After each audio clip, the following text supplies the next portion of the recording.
Lagi-lagi, komentar tak biasa dilontarkan oleh Presiden Amerika Serikat Donald Trump. Terbaru, Trump melontarkan sinyal Ukraina akan jadi bagian Rusia suatu hari nanti.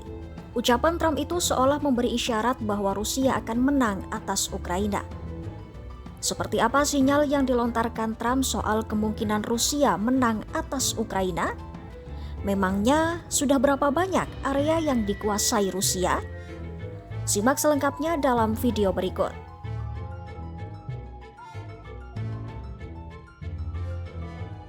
Pada 24 Februari 2025, invasi Rusia ke Ukraina memasuki tahun keempat. Sebelum dilantik menjadi Presiden Amerika, pada Januari 2025, Donald Trump sesumbar akan menghentikan perang Ukraina-Rusia dalam waktu 24 jam. Baru-baru ini, komentar tidak biasa kembali muncul dari mulut Donald Trump. Trump memberi sinyal bahwa Ukraina mungkin suatu hari nanti menjadi milik Rusia. Menurutnya, Rusia dan Ukraina mungkin akan membuat kesepakatan yang berujung pada beralihnya wilayah Kiev menjadi milik Moskwa. Namun, Trump juga menyebut kesepakatan itu mungkin saja tidak dibuat.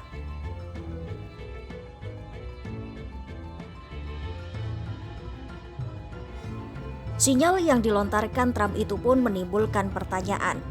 Sudah berapa banyak area yang dikuasai Rusia sehingga bisa dianggap menang atas Ukraina? Sejak September 2022, Ukraina berusaha merebut kembali sebagian besar wilayahnya melalui perang yang bisa dibilang justru menemui jalan buntu.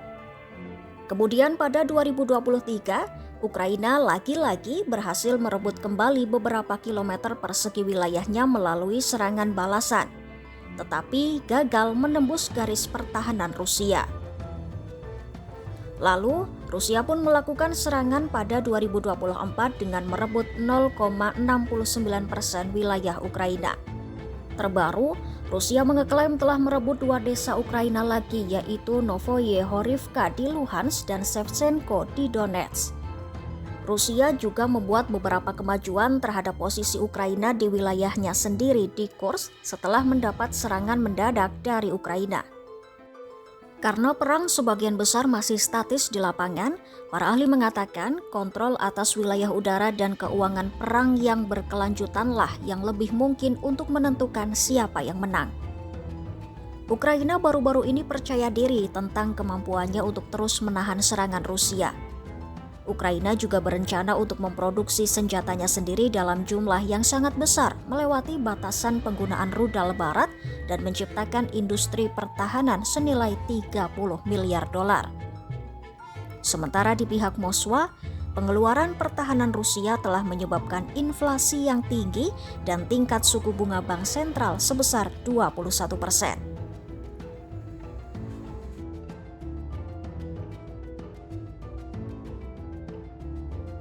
Meski telah melontarkan sinyal bahwa Rusia yang akan menang, sebelumnya Trump berencana mengirim utusan khususnya Keith Kellogg ke Ukraina.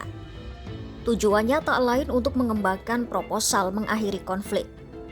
Namun, Trump juga menekankan perlunya imbalan atas bantuan yang telah diberikan AS ke Ukraina selama ini. Lalu, apa upah yang diinginkan Trump dari Ukraina?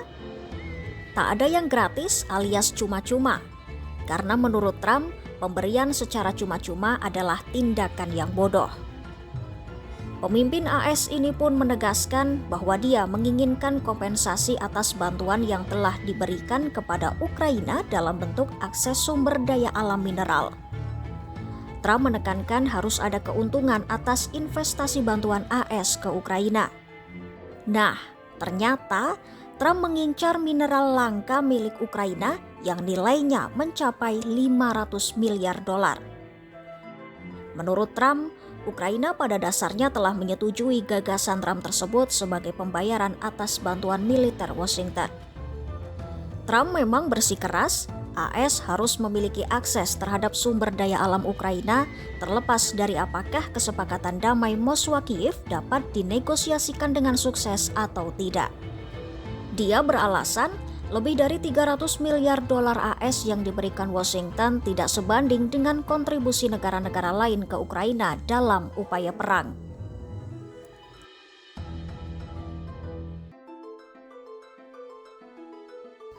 Lalu, apakah Ukraina setuju-setuju saja dengan kompensasi yang diminta oleh Trump?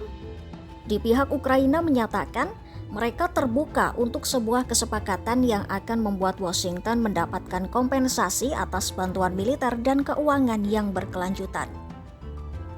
Kepala Staf Presiden Ukraina Andriy Yermak juga menyebut Ukraina berminat untuk bekerja sama dengan AS dalam kesepakatan tersebut.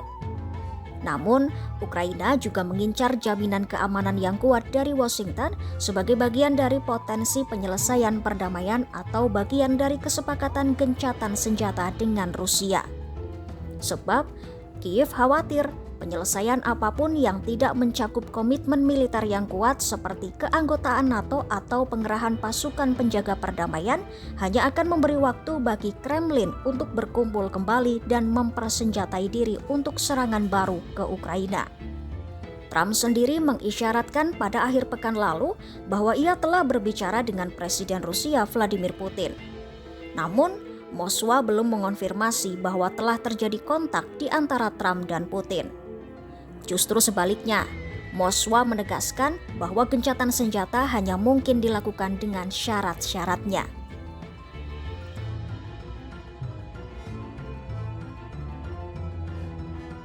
Sebelumnya, Trump menyatakan ia bersedia menjadi mediator untuk mengakhiri perang Rusia-Ukraina. Namun, Trump sendiri belum merinci langkah konkret apa yang ia tempuh untuk menyelesaikan peperangan itu. Sebab, baik Zelensky maupun Putin masing-masing memiliki tuntutan yang berbeda dan belum menemukan titik temu.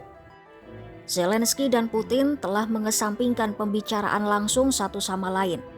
Bahkan Kiev dan Moskwa telah menyatakan syarat-syarat yang tidak cocok untuk gencatan senjata.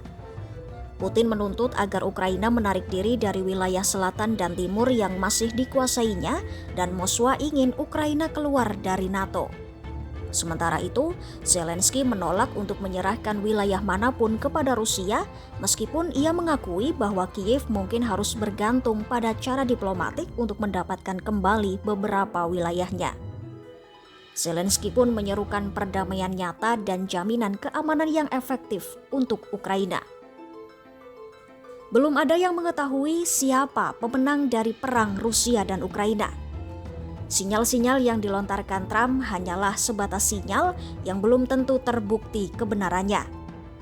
Lantas, apakah perang Rusia-Ukraina bisa diselesaikan dengan cara damai? Saksikan perkembangan dari gelanggang perang di Rusia-Ukraina hanya di kanal YouTube Kompas.com.